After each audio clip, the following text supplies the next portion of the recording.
আচ্ছা, তুমি তো এখন ভাইরাল না?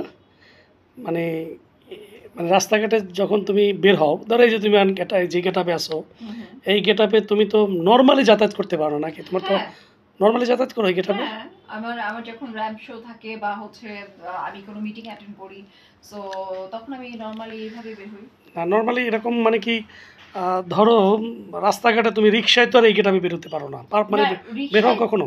রিক্সায় তো বের হওয়া হয় না ওরকম। দেখা যায় উবার কল করলাম, উবার আসলো, উবারে উঠে চলে গেলাম।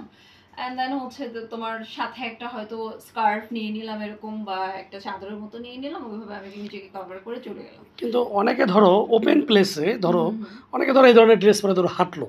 হ্যাঁ, এখন এই ক্ষেত্রে যদি কোনো মানুষ ধরো কোনো কিছু বলল, হ্যাঁ। এক্ষেত্রে তুমি অপরাধটা আসলে কার মনে করো? যে ড্রেসটা এরকম পরলো তার অপরাধ, নাকি যে লোকগুলো তাকে নিয়ে মানে একটু বাজে মন্তব্য করলো যে এরা সমাজ নষ্ট করতেছে, এই করতেছে? তোমার মতে হুম। প্রবলেমটা আসলে কার? আচ্ছা, আমি এখানে বলি। এখন আমরা যখন ওপেন ড্রেসে থাকি, আ তো একটু ওপেন ড্রেসে তুমি যখন চলাফেরা করবা, তো নজরটা কিন্তু যাবেই। নজরটা তুমি দিচ্ছ, রাইট? তুমি আমার দিকে তাকাচ্ছ।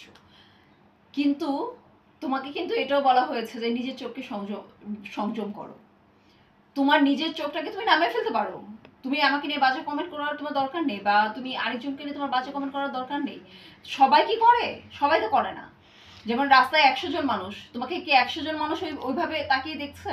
বা ১০০ জন মানুষ তোমাকে ই করছে? অনেকে হচ্ছে যে হয়তো নিজের চোখটাকে নামে সে সুন্দর করে চলে যাচ্ছে। সবাই কিন্তু তোমাকে নিয়ে ব্যাড কমেন্টস করছে না।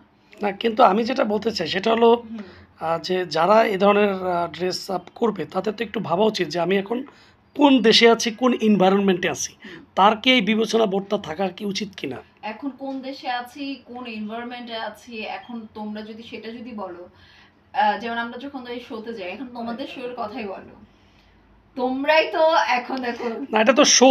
হ্যাঁ, কিন্তু আমি বলেছি এটা যেমন তুমি ধরো এখন যে গেটআপ আছে এটা ধরো তুমি এটা শো এর কারণে গেটআপ নিয়েছো। হ্যাঁ, হ্যাঁ, হ্যাঁ। কিন্তু বিনা কারণে তুমি এটা রিক্সায় যাচ্ছ, তোমাকে দেখে একটা যে পরিবেশটা সুস্থ পরিবেশ যেটাকে বলি, ড্রেস আপের কেন অসুস্থ হলো তা নয়, বাট হঠাৎ করে সবাই এক ধরনের পোশাক পরা, তুমি হঠাৎ করে একা এই ধরনের একটা ড্রেস আপ পরলা, তা আচ্ছা। এটা তো তখন মনে হবে যে যে এই মেয়েটা একটু কোন টাইপের বা উশৃঙ্খলটা আমরা যেটা বলে ফেলি। এখন এটা যার যার দৃষ্টিভঙ্গি, বা কথায় আছে না যে কোনো বইকে তুমি তার কাভার দেখে জাজ করো না। তো তুমি যে বোরখা পরেই কোনো হোটেলে যাচ্ছ না, আই এম সরি, যে আমি কিন্তু বোরখাকে অবমাননা করছি না, আমি বলছি যে অনেকে আছে হয়তো বা খোলামেলা ড্রেস পরে অভ্যস্ত, কিন্তু তার মনটা অনেক ভালো, বা হচ্ছে সে এভাবে সে যেমন সে ওইটাকে করে না, কাভার করে রাখে না, যে আমি যেমন আমি তেমনই, আমি হুম। ওপেন বুক, মানে আমাকে যে কেউ মানে রিড করতে পারো, ভাই আমি এমনই, আমি খোলামেলা ড্রেসে আমি চলাফেরা করবো। আবার অনেকে আছে দেখবা যে বোরখা পরে 5 স্টার হোটেলে গিয়ে সুন্দর করে, তখন গিয়ে উবার থেকে নামার সময় তোমার বোরখাটা খুলে ফেলছে, বা হচ্ছে ভেতরে ইন করার পরে দেখা যায় বোরখাটা খুলে ফেলছে, সেটা ড্রেস কিন্তু আরো রিভিল, অনেকে নিয়ে তোমার রুম ডেটে যাচ্ছে। সো এইটাকে তুমি মানে এইটাকে তুমি কি কি বলবে? তুমি না, তুমি বলো। এই দিক থেকে তোমার তাহলে কথাটা, তোমার মানে দোষটা তোমার কার তখন? এটা অবশ্য খুব যুক্তিসঙ্গত কথা বলেছো যে আসলে অনেকে আছে যে তার ড্রেস আপ দেখেই আসলে কাউকে জাজমেন্ট করা উচিত না, কারণ রাইট। এবং তুমি দেখো, ওটাকে বলে এক ধরনের লেবাস বলা চলে যে রাইট, অনেকে আছে ভালো পোশাক পরছে, বাট এর ভিতরে সে শয়তান। রাইট। এখন তোমার হচ্ছে যেমন অনেকে যেমন বলে যে মিয়া খলিফা, সেও তো বোরখা হেজাব পরেই তারপরে তো এই ধরনের কাজ করে না?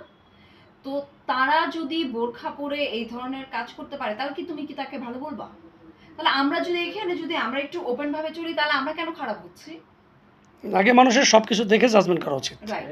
মানুষের মনটা দেখতে হয়, মানুষের সাথে মানুষ কিভাবে চলাফেরা করলো, নট লাইক দ্যাট তার একটা নিজস্ব স্বাধীনতা থাকতে পারে।